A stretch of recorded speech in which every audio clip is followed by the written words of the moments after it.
Då är vi på plats utanför stålhallen och vi sitter här med ett nyförvärv, Daniel Pettersson. Och som de flesta vet så är han ju svensk-kanadensare, så vi kör intervjun med honom på engelska så att han hänger med själv. Hello and welcome to Olofström. Thank you.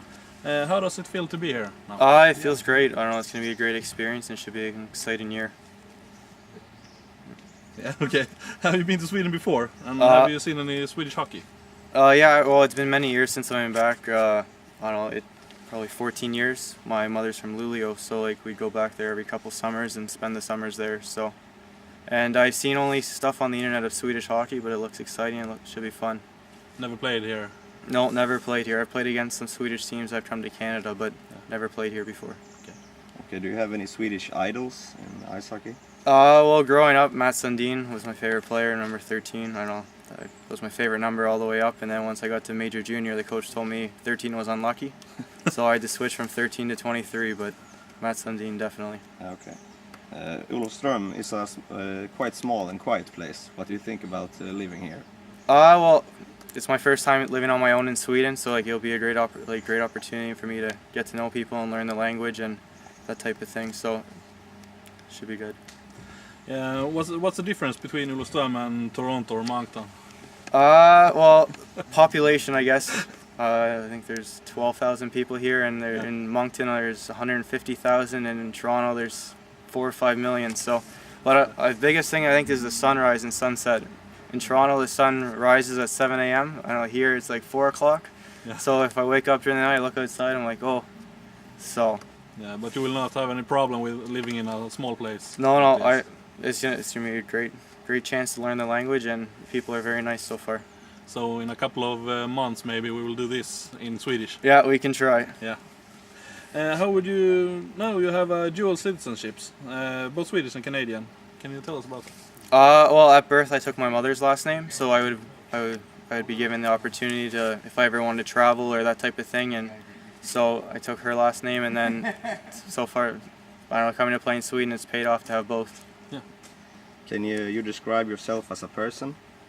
I think I'm a very quiet person, but at times I can be outgoing. I don't know, sometimes I like to make a joke, but other than that I'm kind of quiet. Okay. What do you like to do when you are off ice? Well, when back home in Toronto, we'd go golfing or play Xbox or that type of thing. So I brought my Xbox over here, and the first day I plugged into the wall, and all the lights went out. So I gotta figure that out. What are your strengths on the ice then? I think I'm a fast two-way hockey player. I have a good shot, and my hockey IQ is good. Yeah.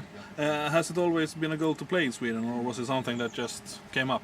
No, yeah. Well, as a young kid, I didn't know much about coming over to play here. But as I got older and I got into the major junior ranks, my dual citizenship came up a couple times, and when I turned 18, 19, I was thinking about it, and then this year I finally took the opportunity to come over. Yeah. What's your personal goal with this season? Well, I don't know much about the league, like how it compares to North America. So I think it's just see how things go and go from there, and hopefully have a good year. Yeah. Have you had any friends from over there who came over and played here before? I trained last summer with Colin Cercelli. He played in Karlskrona last year, so I got to know him really well, and he told me a lot about Karlskrona and the league, and so he educated me a little bit on the teams that we play against and that type of thing. Yeah. And you have played in the Quebec Major Junior Hockey League for the last 3 years. What can you tell us about that league? It's quite a big league, right? Yeah, it's a big league. It's part of the Canadian Hockey League.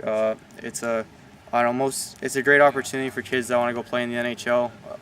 2 years ago, we had 9 kids drafted off the team. Okay. So we had a couple of kids that went in the first round. Brendan Gormley will probably be in the NHL within a year or two. So it's a really good league, and it's good for your development. Yeah.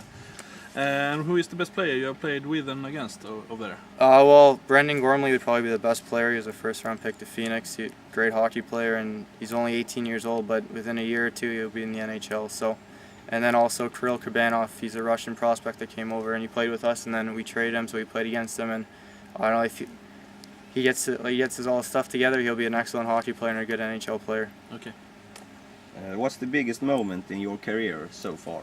2 years ago we won the Quebec Major Junior Championships and we had a chance to play in the Memorial Cup, which is one of the hardest trophies to win, so that's probably the biggest moment.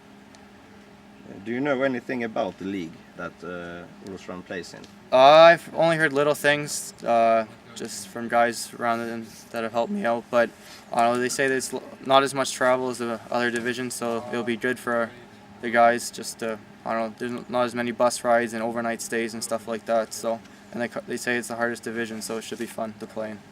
Yeah, and you've been here for a couple of days now. What are your first impression of the group of guys that we have here? It's an excellent group of guys. They're all friendly. Like my Swedish inte så bra, so they've been helping me out a lot and showing me around. So it's been really good. And you have something to do on the bus trips then? Yeah, learn some Swedish. Yeah, no, it's my goal to learn some Swedish while I'm here. I know a little bit, so hopefully I can take it to a higher level. And finally, do you have any nicknames that we should know of? Not really. I think when I played Major Junior, a lot of people call me Petey, but that's my lot because Pettersson. So I think that Petey would be the only one. It's not really that Canadian Pettersson. No, no one pronounces like that over there. So, but is it Daniel, Dan? Dan or Daniel, either or, it doesn't matter. Okay. So yeah. Well, thank you a lot for this interview, and we'll hope you have a good year. Thank you.